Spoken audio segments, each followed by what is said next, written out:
Donc, bonsoir, Monsieur Cham Ramli, notre grand analyste politique et économique. Merci, monsieur. Merci beaucoup pour être en notre compagnie aujourd'hui au cours de cette édition de Direct.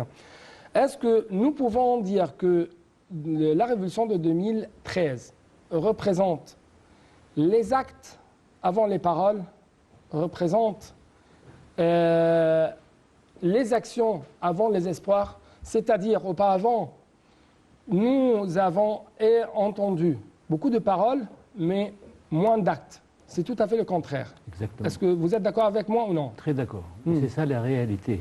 C'est ça le vrai. N'importe quel être humain, n'importe quel gouvernement, n'importe quel pays, n'importe quelle politique prenée par des présidents doivent être mesurés par les actes, et pas par des paroles.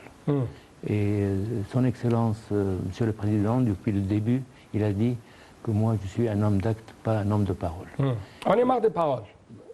Tellement. Le peuple, je parle Exactement. Et c'est pour cela qu'il n'a jamais parlé de n'importe quel méga projet ou n'importe quelle infrastructure faite, n'importe quel plan, avant qu'il soit fini et sur le terrain et qui est en travail. Mais ce qui est très remarquable, malgré des temps amers à plusieurs niveaux, économiques, politiques, régional, international, on trouve que le citoyen égyptien est tout à fait confiant à l'égard de ses institutions, à l'égard de sa direction politique et même à l'égard de ses orientations dirigées par l'État égyptien. Monsieur, ce n'est pas seulement les Égyptiens. N'importe quelque chose qui a été fait à deux mesures, physique et spirituelle. Le peuple égyptien est très intelligent et il a vu que ce n'est pas seulement des paroles, et ce n'est pas seulement des plans et des stratégies qu'on en parle seulement, mais ce sont des projets sur le terrain qui ont montré au monde entier cette renaissance magnifique, qui est infaisable, qui a été faite dans ces 7 ou 8 années. C'est une renaissance. Sur tous les voies, sur tous les chemins, dans tous les domaines. Oui, on parle justement ces derniers jours de la naissance d'une nouvelle République égyptienne. Oui. Quels sont les grands axes, les grandes lignes de cette nouvelle République égyptienne? Pour bâtir une nouvelle République, pour bâtir un nouveau bâtiment, pour bâtir une nouvelle cité, vous devez faire beaucoup de choses comme infrastructure, comme le changement des... Plutôt éliminer tout d'abord les chaos, exactement. L'instabilité, ainsi de suite. Exactement. Ce sont des mesures prenées pour arriver à achever ce projet. Donc la première chose qui a été faite dans ces 8 années, c'est la sécurité. La sécurité des gens. Sans sécurité, rien ne vaut rien. Après ça, la sécurité alimentaire, la sécurité économique, la sécurité routière, la sécurité des ports, la sécurité des touristes. Tout ceci a été pris parallèlement pour achever cette grande république qui va être sur le... Il s'avère que la base pour arriver à la sécurité, c'était l'unité nationale. C'était la confiance qu'a apporté le peuple égyptien, la population égyptienne, à ses institutions, à son État. Parce que si vous avez, par exemple, jeté un coup d'œil sur ce qui se passe au niveau régional, au niveau arabe, au niveau africain, vous allez trouver que dans des conflits, ou plutôt dans des défis, il y a ce qu'on appelle l'effritement, la fragmentation de la population de ces pays. Mais ce n'est pas le cas pour l'Égypte. Est-ce que vous êtes d'accord avec cette remarque? Si vous vous souvenez, quand je vous ai rencontré la première fois en 2014, avec les vents de le canal de Suez, le nouvel canal de Suez, je vous ai dit, ce n'est pas la question de creuser une canal pour être aller-retour, c'est la question de montrer au peuple et au monde entier qu'on peut faire et qu'on est commis à des dates et qu'on a le pouvoir de faire et le connaît de faire. Et ça, c'était la première chose à montrer à ce peuple qu'on est vraiment unis et qu'on va faire des choses incroyables dans des temps records et dans des choses qui vont réunir ce peuple. Ce n'était pas la question de 64 milliards de livres, c'était la question de le retour de l'espoir, le retour de la foi, le retour de la solidarité. C'est ça l'Égypte. Ouais. C'est pour cela que je dis que c'est une nouvelle renaissance qui va revivre cette nouvelle République d'une façon extraordinaire. Oui.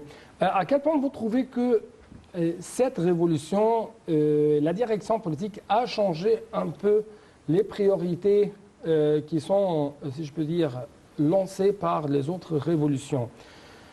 Il n'y a pas d'autre. En premier rang, c'est devenu la justice sociale. Oui. Et n'est pas la liberté, c'est plutôt, n'est pas seulement les pains. Non. C'est la justice sociale. C'est comment partager les fruits de la croissance économique et développer partout en Égypte. Et aider les plus pauvres. Donc vous êtes d'accord avec cette notion? Oui, mais je ne suis pas d'accord avec le mot « il y a plusieurs révolutions ». En 2011, ce n'était pas une révolution. C'était un complot. Je parle même des révolutions historiques. Oui, mais dites-moi, dans tout le monde entier, quel pays renouvelle tous les paysans et les villages et renouvelle toute cette infrastructure? Dites-moi un seul pays qui a fait plus de 7500 km de route. Dites-moi un pays qui a renouvelé et qui aide les pauvres et qui fait santé pour tout le peuple. Tous ces comment on dit, initiatives sont incroyables et jamais fait en avant. En ce qui concerne jamais faire, justement, on essaye de montrer quelques images en ce qui concerne, entre guillemets, la parade civile, la parade des instruments à travers lesquels on va développer, on va changer la vie des Égyptiens, notamment dans les zones rurales. Comment vous avez observé de telles scènes? Vous avez vu ça plusieurs fois. Vous avez vu dans l'armée, vous avez vu... Oui, mais comme d'habitude, c'était une parade militaire. Oui, mais il y avait une parade sanitaire avant que le virus à part. Il y avait une parade de police. Et il y a une parade maintenant qui concerne les villages et l'Égypte entière. Ouais. Donc de tout ça, vous pouvez voir qu'il y a une stratégie mise depuis 2013-14 et un plan très bien étudié qui se fait sur le terrain maintenant. Ça, c'est la vérité. C'est sur c'est la base de l'Égypte. Oui, c'est la base de l'Égypte. Et c'est très nouveau, ça. On n'a jamais vu ça ailleurs. Oui. Donc, quels sont les messages qui doivent être, ou quels sont les messages qui ont été adressés à partir de cette parade civile, entre guillemets, parade civile? J'insiste sur ça pour montrer au monde entier, et surtout nos ennemis qui essayent de nous mettre des obstacles, qu'on travaille parallèlement et on voit toutes les fautes des centaines d'années dernières va être complètement diminuées et on va aider les pauvres, on va faire la base, nettoyer les escaliers d'en haut jusqu'en bas. Justement, il y avait deux, si je peux dire, deux initiatives. Le nouveau delta d'Égypte, quand on parle de l'agriculture, et le développement, l'évolution dans le cadre de la vie décente, dans le cadre de l'initiative de la vie décente et le développement, et le développement de la campagne égyptienne. Et ça touche presque 58 millions des Égyptiens. Oui. Et comment vous trouvez de telles initiatives et quels sont les nouveaux axes qui vont être adoptés sur le terrain pour réaliser de tels espoirs et pour, si je peux dire, surmonter les paroles pour arriver aux actes? Est-ce que vous vous rendez compte que 58 millions de producteurs et de cultiveurs et de beaucoup de choses ont été complètement oubliés? Cette initiative est un peu en retard, mais elle est maintenant sûre, elle est vraie. C'est une vérité. Ça va donner un grand coup de pouvoir parce que ces 58 sont des producteurs. On ne peut pas oublier la moitié du peuple pour une centaine d'années. C'est quelque chose d'extravagant. C'est pour cela, Monsieur le Président, il a dit qu'on ne peut pas laisser les gens comme ça, sans eau, sans électricité, sans voies sanitaires, beaucoup de choses, sans santé, sans... Mais moi, ce que je veux vous demander, comment on a pu faire ça? Comment donner des médicaments et faire guérir les gens? Comment? Oui, comment? Et dans un endroit, comme vous avez dit, on est sorti d'une catastrophe en 2011 et 2012. Ouais. Et comment monter comme un énorme... Oui, c'est ça ma question. Comment nous étions, en fait, presque perdus en 2011, un pays déchiré pendant 2 ans jusqu'à 2013, Oui. et avant le lancement de la Révolution. Et aujourd'hui, nous sommes un axe, nous sommes un pays qui a réalisé des exemples à suivre. Oui. À différents niveaux, Oui. des pays ou un pays incontournable dans la région du Proche-Orient, dans la région africaine. C'est très simple, monsieur. Pour dire les choses d'une façon très simple, on doit pour faire ça, premièrement, c'est, comment on dit, un bon directeur qui a une bonne foi, qui veut faire, avec un plan très bien étudié, une stratégie très bien faite, et avec un peuple uni qui veut vraiment sortir de cette catastrophe. Et surtout qu'on a une foi, une croyance que Dieu est avec nous, et qui protège ce peuple, et qui protège ce pays. Donc tout ce qui a été fait, c'est vraiment quelque chose d'extraordinaire, du point de vue financier, du point de vue temps, du point de vue faisable ou non faisable. Tout cela a été fait dans un... Si par exemple, si vous comptez les projets, les méga-projets qui ont eu fait sur le terrain maintenant, on a besoin à peu près de 2 ans pour étudier seulement et faire les dessins de ces projets. Comment on a commencé? Comment on a fait ça? Ça veut dire qu'il y avait un grand plan, mais qui a été mis dans les tiroirs. Et on a continué, on a élaboré ce plan. Mais il y avait un certain manque de volonté politique. Et une réunion du peuple. Le peuple, 2011, c'est vrai que c'était une catastrophe, mais ça a donné l'espoir d'être unis. Le peuple, quand il est sorti, les 35 millions qui ont sorti dans les rues, il leur donnait, comment on dit, le contact de sortir de sa maison et de descendre pour vraiment changer. Ça, c'est une révolution. J'aimerais bien vous présenter quelques réactions, par exemple, en ce qui concerne le 8e anniversaire de la révolution de 30 juin. Monsieur le président du Parlement arabe, Abdelrahman Al-Assoumi, a dit que la révolution de 30 juin avait soudé le peuple égyptien, la grande armée nationale pour récupérer l'État égyptien, sauvegarder les ressources du pays et le mener à bon port.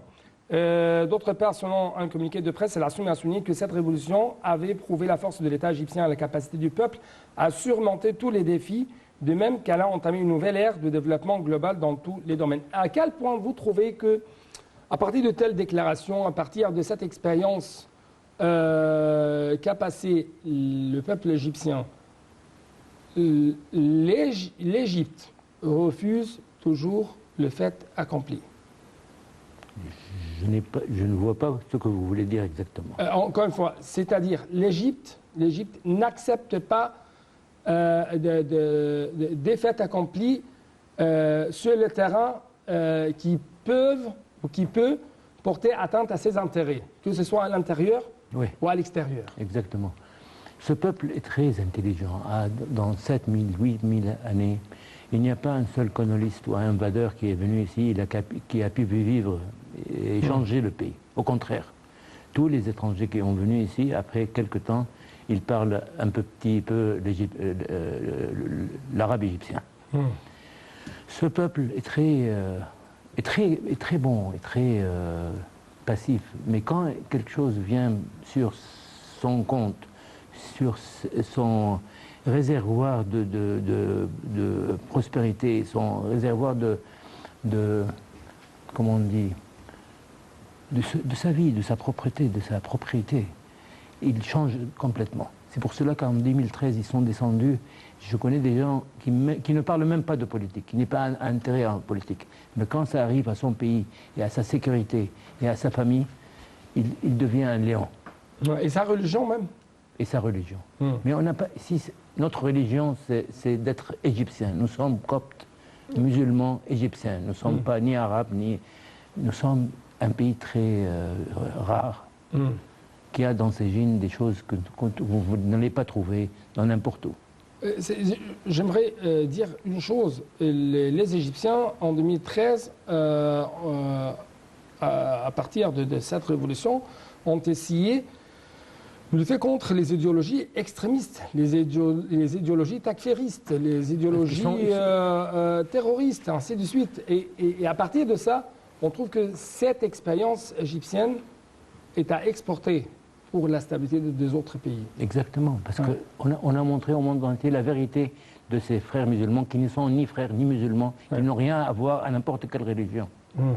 Ils veulent seulement le pouvoir, ils veulent seulement tuer, ils veulent seulement, comment dire, violer n'importe quelque chose qu'ils peuvent atteindre. J'aimerais bien vous présenter quelques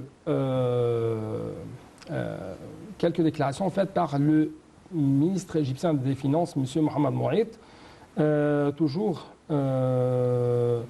à l'occasion du 8e anniversaire de la révolution de 30 juin 2013. Le ministre des Finances a dit, ou plutôt affirmé, que la révolution de 30 juin constituait une nouvelle naissance pour l'Égypte, soulignant que le président Abdel Fattah al-Sisi avait réussi à lancer le plus important mouvement de développement pour changer l'aspect de la vie en Égypte, améliorer les conditions des citoyens, promouvoir des services leur dispensés. M. Mouaït a de même indiqué que les méga-projets mis en place étaient une preuve définitive sur le développement entrepris pour construire la nouvelle République dont le système de la couverture maladie universelle constitue un de ses fondements afin de donner suite aux aspirations des Égyptiens à un soin de santé intégré. Sans la stabilité politique que le président Sisi a fortement établie en Égypte dans une région qui souffre de plusieurs crises politiques, nous n'aurions pas pu réaliser le programme de réforme économique ni contrer le coronavirus par des résultats positifs loués par les institutions internationales. C'est ce qu'a noté donc notre ministre des Finances, Mohamed Mouaït. Quel est votre commentaire sur cette déclaration? C'est une déclaration générale, mais je crois que c'est un peu plus profond que ça. Ce peuple a été réuni en 2013. Ce peuple a approuvé et beaucoup de gestes ou de nouvelles lois qui concernent le financement, le dollar, beaucoup de choses. Et il a pris en garde qu'il doit être patient pour achever cette renaissance et sortir de cette catastrophe qui a été faite en 2012 et en 2013. Ce peuple a une patience incroyable et il voit sur le terrain ce qui se fait réellement. C'est pour cela qu'il a une foi dans son président, une foi dans ce gouvernement et il expecte beaucoup de choses qui vont être changées dans le très prochain futur. J'aimerais bien continuer avec M. le ministre des Finances. Selon lui, la structure de développement est devenue plus diversifiée et équilibrée en couvrant divers secteurs dont l'industrialisation, le tourisme, la construction, le commerce, le pétrole, le gaz. Et il a de même ajouté que les investissements, les exportations constituent maintenant les moteurs clés de la croissance. Donc, à quel point vous trouvez, ou vous êtes d'accord avec M. le ministre, à cause ou en raison de cette révolution, l'économie égyptienne est devenue de plus en plus résiliente, de plus en plus diversifiée? Bien sûr, vous n'avez pas laissé une seule catégorie où vous n'avez pas... Les médicaments, on les produit maintenant en Égypte. Tous les légumes et les fruits, vous êtes numéro 1 dans plusieurs items de ça que vous exportez à l'extérieur. Vous exportez de l'électricité. En 2013, vous n'avez pas d'électricité qui était suffisante pour votre peuple. Maintenant, vous exportez de l'électricité. Cette année, vous n'allez plus importer de gaz, ni de fuel, d'essence. Donc, c'est une renaissance dans tous les domaines et dans tous les chemins. Dites-moi un pays qui a une sécurité sanitaire pour son peuple complètement. Ouais. Dites-moi. Dites-moi un seul pays qui renouvelle toutes les maisons des paysans dans un pays entier. Pas dans un village ou dans un... Tout le sud de l'Égypte maintenant, c'est quelque chose d'incroyable, d'extraordinaire. Ouais. Tous les réseaux touristiques ont été complètement rénovés. Les aéroports, combien d'aéroports avez-vous bâtis dans 7 ans? Ouais. Combien de ports a été bâti? Combien de ports a été bâti? Combien de chemins, d'infrastructures, des chemins, des routes, tout ça. Tout ça, ça donne une stabilité pour les Égyptiens et pour les investisseurs ou les autres peuples qui veulent venir ici. Et vous donnez un bon exemple à tous les peuples africains, à tous les peuples amis, à tous les peuples qui veulent vraiment vivre en paix. C'est pour cela que cette renaissance doit être échangée ou passée pour tous nos frères africains. On doit leur donner... Et arabes même, à travers cette coopération tripartite entre la Jordanie, l'Égypte et l'Irak. Ça, c'était normal parce qu'on a une seule langue. Ça, mais maintenant, moi, je parle de l'Afrique. L'Afrique, on doit faire passer tout le savoir de faire, tout le pouvoir de faire pour les aider à sortir de cette calamité de colonistes et d'exploitation à travers les dizaines d'années. On doit transférer ça. À cet égard, j'aimerais bien vous proposer ce que le président égyptien Abdel Fattah al-Sisi a déclaré pendant, bien sûr, une occasion tout à fait spéciale pour les Chinois. Le président Abdel Fattah al-Sisi a affirmé que l'Égypte et la Chine œuvraient pour promouvoir la relation stratégique globale, les lions vers des horizons plus vastes et que la crise du coronavirus avait démontré que la coopération entre les pays et l'intégration à différents niveaux constituaient des facteurs importants pour assurer la stabilité et la sûreté de la société. Dans un discours télévisé à l'occasion du centenaire de la fondation du Parti communiste chinois PCC, le chef de l'État a loué le rôle positif continu que joue le gouvernement chinois pour soutenir les capacités de l'Égypte afin de contrer les répercussions du coronavirus.